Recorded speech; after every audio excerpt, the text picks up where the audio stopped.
Okay. Start again. Okay, this is 7-7. This is the word problems. We're going to first start out of the book. The first 5 problems or 6 problems are like this, and then the last 3 are called line of best fit. We'll do that at the end. To produce 50 copies of a school newspaper, the cost per paper is 26 cents. To produce 200 newspapers, the cost per paper is 20 cents. Let N be the number of copies of a school newspaper, and let C be the cost per paper. Assume that a linear relationship fits these data with ordered pairs at N and C. Okay, and then number 1. Number 1, what is it asking me to do? Oscar. To find the linear equation. Find the linear equation that fits this data. And number 2, what is it asking us to do? Yes, Sarkis. Use a linear equation to predict what it would cost per paper to produce 300 copies. Okay, so we've got a lot to do. One of the big problems on the quiz is that I have people not reading directions. So they may have given me the answer, but in standard form, even though... All right, so how can we make sense of this? What does this mean, N comma C? What do you think, David? Those are in order. That's an ordered pair, and what does N stand for? The cost per paper for Nope. Okay, Michael? the copies of a school newspaper. Number of copies. Okay, and what does C stand for, David? Cost per paper. Is the cost per paper. Okay, so they give it to us in an N comma C order. What does that mean? What does that tell us? What is N naturally? Ben. N is like what that we know? 50? No, but N is what? Oh, like a number? Okay. It's our X. And our C is our Y. right. So it's always in an X comma Y relationship. Whatever they put first goes for your X. Whatever they put second goes for your Y. Now, they're giving us information here. 50 copies. The cost is 26 cents. And 200 newspapers, the cost is 20. So how am I going to put that into something that makes sense? Let's first start with the first one. 50 copies, cost per paper is 26 cents. What am I going to do to put that into mathematical sense, something I can use? Sarah, what do you think? I think you can use proportions. We don't need a proportion. Nope, because they already gave us N comma C. How am I using that with the data they gave me? Anybody? Ben, what do you think? I don't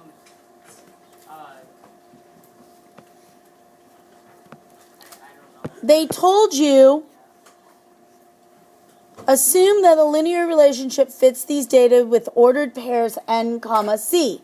What does N stand for? X. Okay, but outside of that, we've just gone past that. What does N stand for? A number of what? Number of newspapers. So what can I put that into? If they're saying N comma C, what can I do with the number? Quickly. Okay, Peyton? What? 50. She's making an ordered pair, just like with 50 copies for 26 cents. She's making an ordered pair.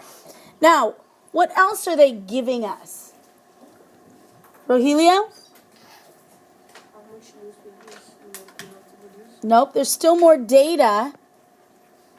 There's still more data that we can use here. Lucy, They produce 200 newspapers. what'd you say? They produce 200 For how much? for 20 cents. Okay, so what do I do with that? Make it an ordered pair. Make it an ordered pair. They're also producing 200 for 26 cents. For 20 cents, sorry. Now notice what happens as the quantity increases, what's happening with the price? Yes. It's going down. This is like the way we run business. So like these sweatshirts right here. When you first look at them, I bought these sweatshirts. If I buy one at the store, it's like $50. Okay, but if I go to a wholesale warehouse, if I buy 5, it's $35. Just the cost of the sweatshirt. If I buy 10, it's about $28. If I buy 100, it goes down to $20.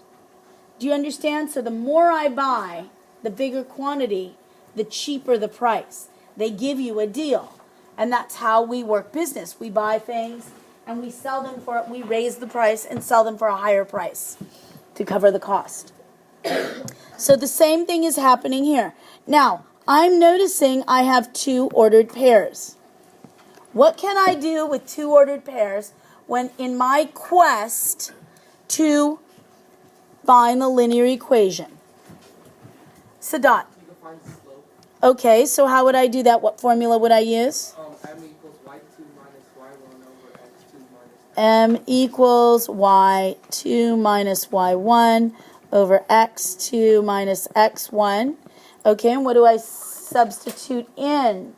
How about McKenna? What would I substitute in? You substitute, this one would be 20 minus 26, and then below it would be 200 minus 50. Okay, and so what do I end up with? 20 minus 26 is negative 6 over 150. And what does that reduce to? Rogelio. Negative 2 over 50. Smaller. Oh, negative 1 over 25. Negative 1 over 25. So, oops. Let me make that clearer here. Let's put that right down here. Negative 1 over 25. Now, you could use a decimal here, or you could do it in fraction form. But if we're going to graph it, it's going to be easier to have it in fraction form. If you're just writing the linear equation, you can put it in decimal form.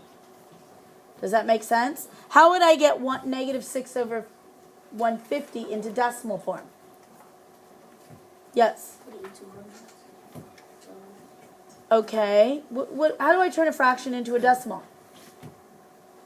Simple question. 6th grade math, 7th grade math. Sydney. Divide. Top dog goes in the doghouse. 150 goes outside. Just do the division. Okay? So it could be a decimal or a fraction. If I'm given a fraction, great. Let's keep it there. All right. So now I know my slope is negative 1 over 25. What else was I given? I was given 2 ordered pairs of 50 and 26. And I'm also given the ordered pair 200 as for 20 cents each. And remember, we're always talking in terms of n comma c. So 50 is the n, the number. C is the 26. Now, what would I do to write the equation? Somebody I haven't heard from. Same thing as we've been doing the last couple days. Cedric? You put it into point slope. Point slope. And which point do you want to use? 50 and 26. Okay, we'll use 50 and 26. So I'm using 50 because that's what Cedric chose, and the slope. Does it matter if I use 220? No. So, okay. Point slope. What's the equation? Y minus y1 equals m times x minus x1. Good. And what do I substitute in there? Michael. It would be y minus 26. 26 equals negative 1 over 25 times x minus 50. Good. Okay, so I get y minus 26 equals negative 1 over 25x. Now when I distribute here, oops, what do I get? Positive 50 over 25. It doesn't equal 25. Right, it equals 2. Okay? So the equation is y minus 26 equals negative 1 over 25x plus 2. Next step. David? Good. That's right. We're adding using our properties of equality. Y equals negative 1 over 25x plus 28. And what do I have here? Yes. Slope-intercept, an equation that describes the relationship between number of copies and the cost per paper. So now, am I done with the problem? No. What have we done? Rogelio? Find the slope and minus it. Right? And where in the problem does it tell me what to do? Okay, Rogelio? Number 1 and 2. Okay, have we done number 1? Did we find the linear equation? Yes, we did that. Now it says use the linear equation to predict what it would cost per paper to produce 300 copies. I'm using the linear equation, y equals negative 1 over 25x plus 28. Is that right? Okay, now remember, we said it was n comma c. So n comma c is like what? X comma y. There's your x, there's your y. So what variables should I replace in here? Somebody other than Rogelio and David. Okay, Michael? You should replace What do I replace for y? C. C. And Kiana, what am I replacing for x? Okay, now I can answer the question. I could have answered it here or here. It doesn't matter as long as you know what you get in the end and what it stands for. Okay, so what would I do next? The next part says use the linear equation to predict what it would cost per paper to produce 300 copies. Michael. Would we put 300 for n? Perfect. C equals negative 1 over 25 n plus 28. But he said I have to replace n with Times 300. times 300. Got to put that in parentheses, otherwise it doesn't mean multiplication. Now I can, how many quarters go into $3? That's how I do that. When I have 25s, I think of it like quarters. Michelle? 12. So Michelle, I've got C equals 12, negative 12 plus 28. What does that simplify to? Michelle? C equals 16. C equals 16. So what is the ordered pair? Yes. 300, no. Yeah, 300, comma, 16. Okay. And you could also put this into a complete sentence. What does that mean? C equals 16. Yes. The cost of 300 pieces, 300 newspapers would be 16 cents. Why? 16 cents? Shh.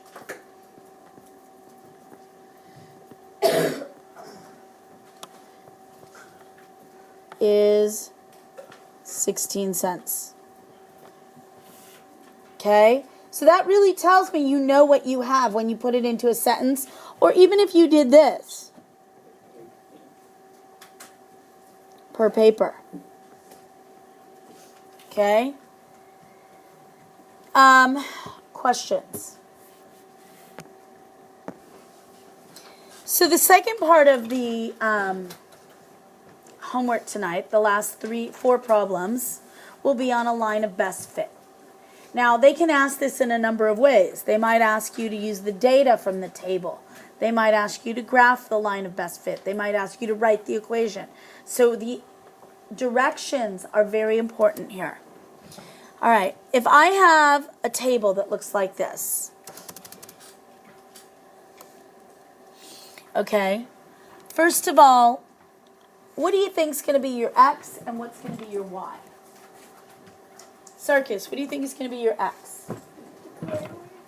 The what? The brain weight The brain weight is your X.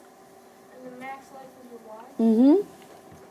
Now, the brain weight in word problems, how you know what is the X and what is the Y, because if they give this to you in a word problem, in sentence form, you can always determine which one is your X and which one is your Y by thinking about what depends on the other. So in this case, does the brain weight depend on the lifespan or does the lifespan depend on the brain weight? Somebody I haven't heard from. William. The brain weight depends on the lifespan. It does. So the bigger the brain, the longer you live depends on The smarter you are. how smart you are. Does that mean people that are 100 years old are automatically the smartest people in the world? Maybe. In some cases. So what do you think? Do you care to revise that? The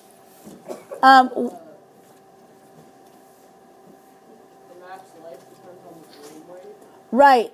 The longer the life depends on how big your brain is.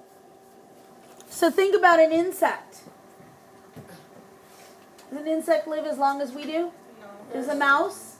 No. Because our brains are bigger.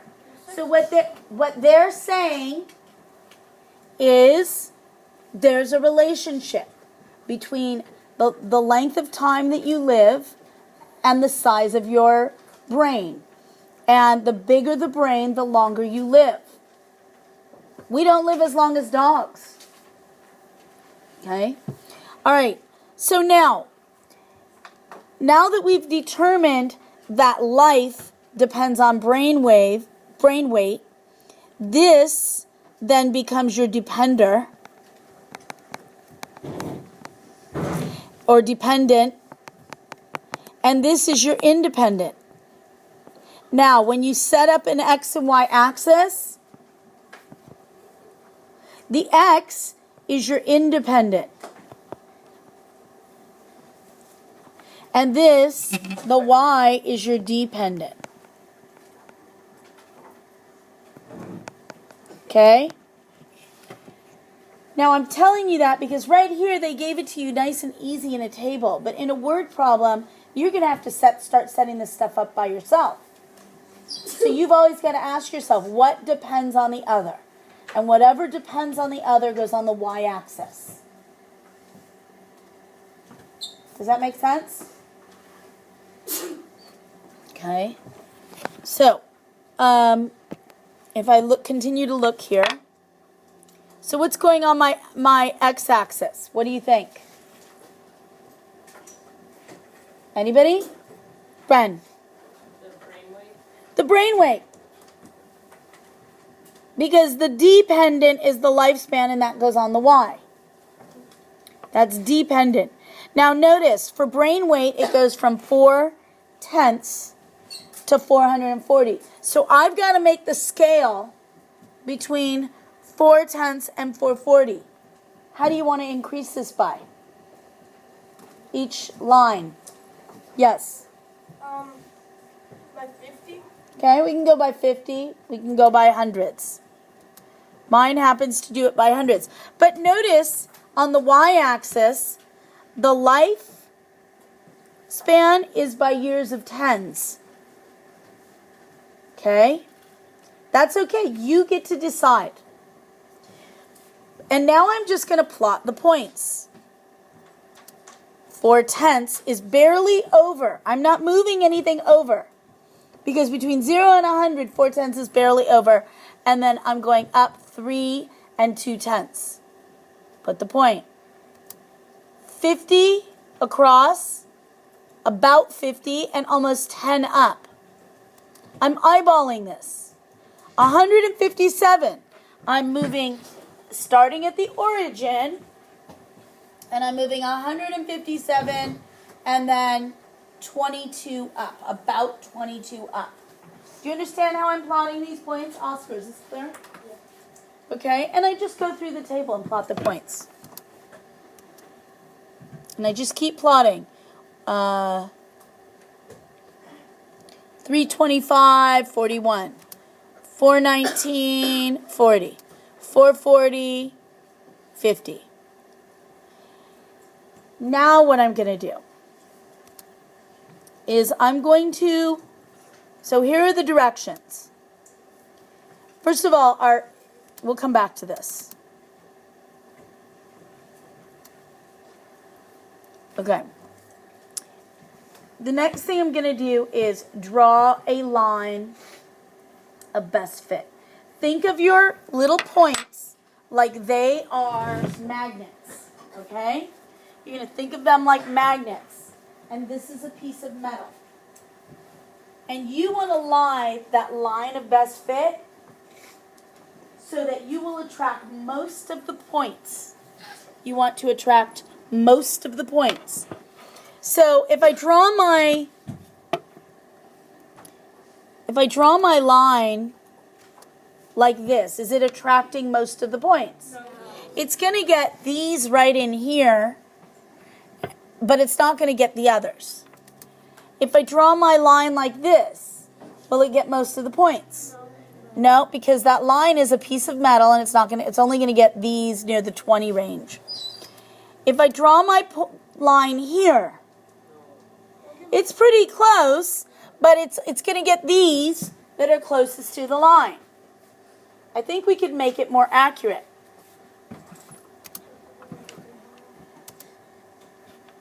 Still not as accurate as it could be because those ones near 0 are not going to attract.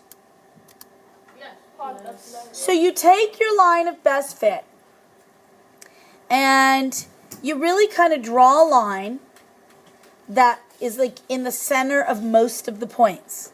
If there was some random outlier, like over here, you would just ignore that.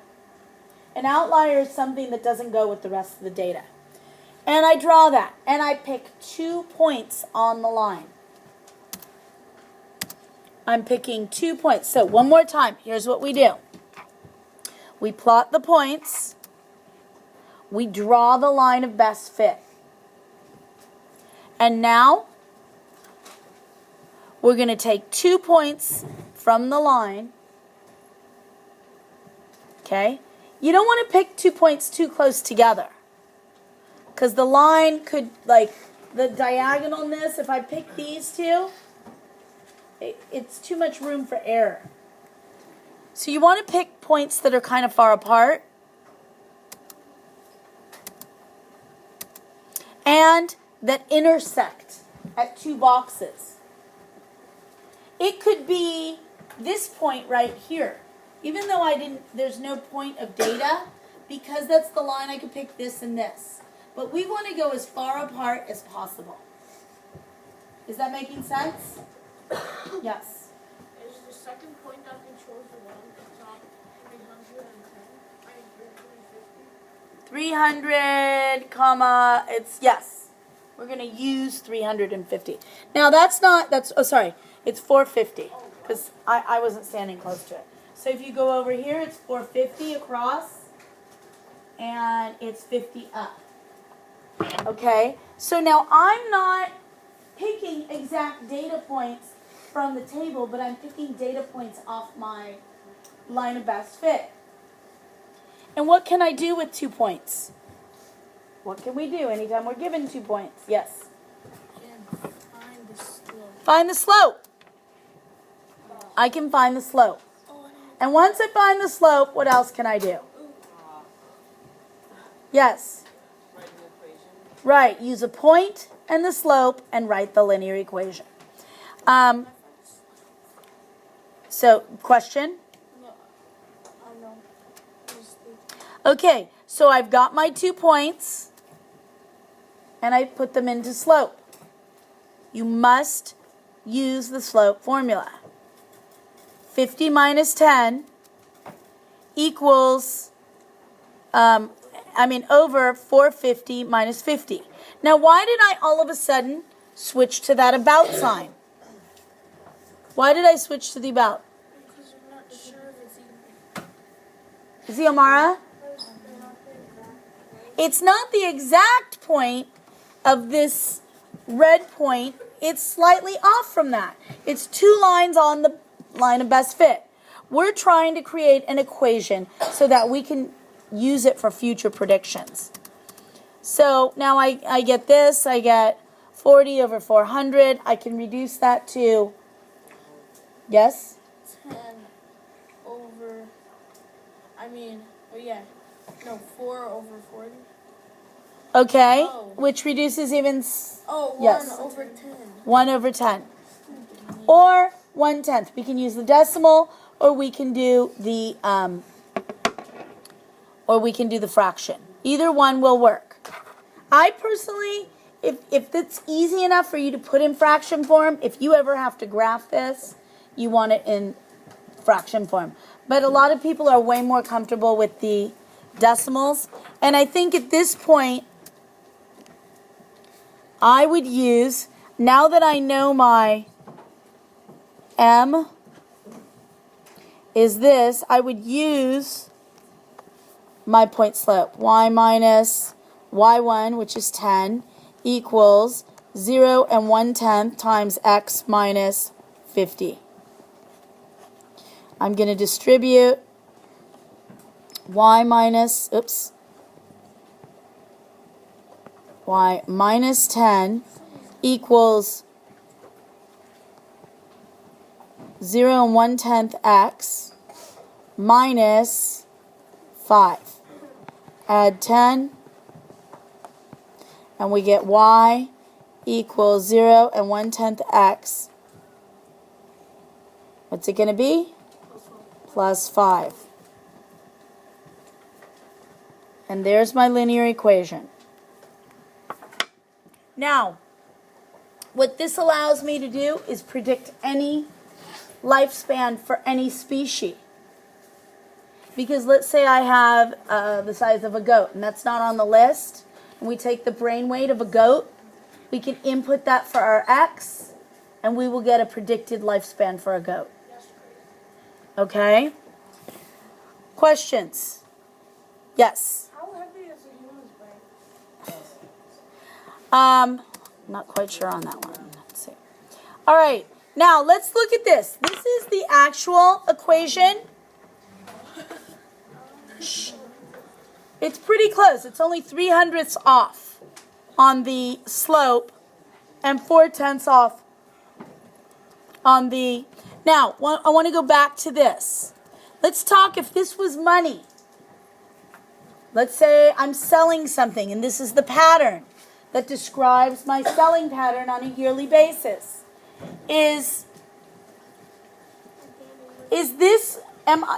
Are my sales increasing or decreasing? Increasing. So we say that this has a linear trend and that the trend is increasing. Okay? Okay, now,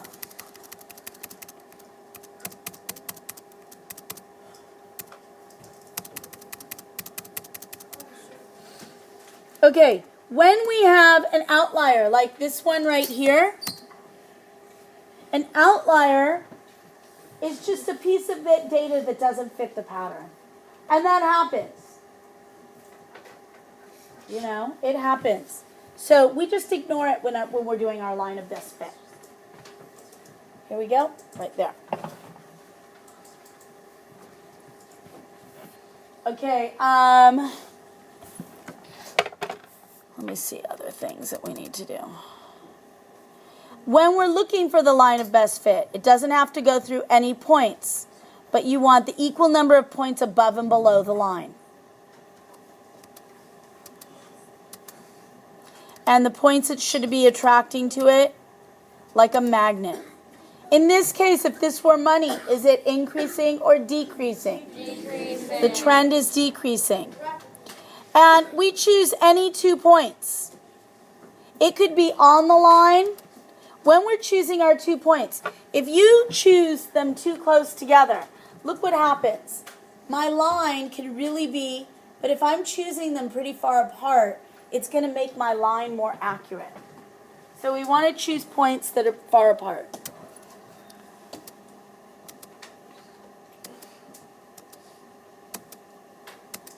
And it doesn't have to be any points on it. It could be just where that line meets 2 corners. Okay? Now, I write my tables like this. Tonight, they're going to give you tables like this. Okay? They're going to give you a table like this. Some of them will ask you to find a line of best fit, but their tables are going to look like this. Like they'll have 1990, 1991, 1992, 1993, okay, 1994, and this will be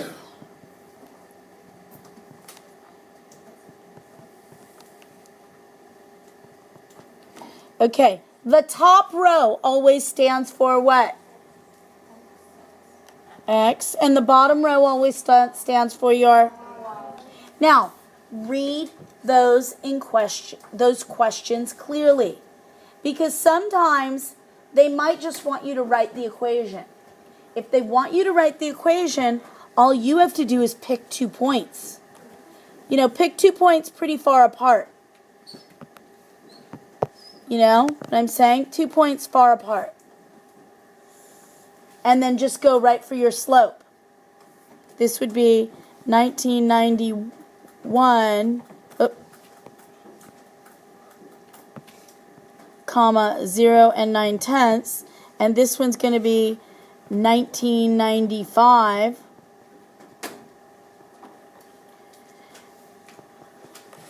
Right? I might even do something like this. Those 2 points. Does that make sense? And you're going to do 1995 is, and again, you find the slope. Once you find the slope, pick a point, write the equation. Now, the one thing they might do, the last question, I'm sorry, is they might give you that extra added piece. Once you get the equation, once you have the equation, they might say, can you predict what will happen in the year 2000? Shh.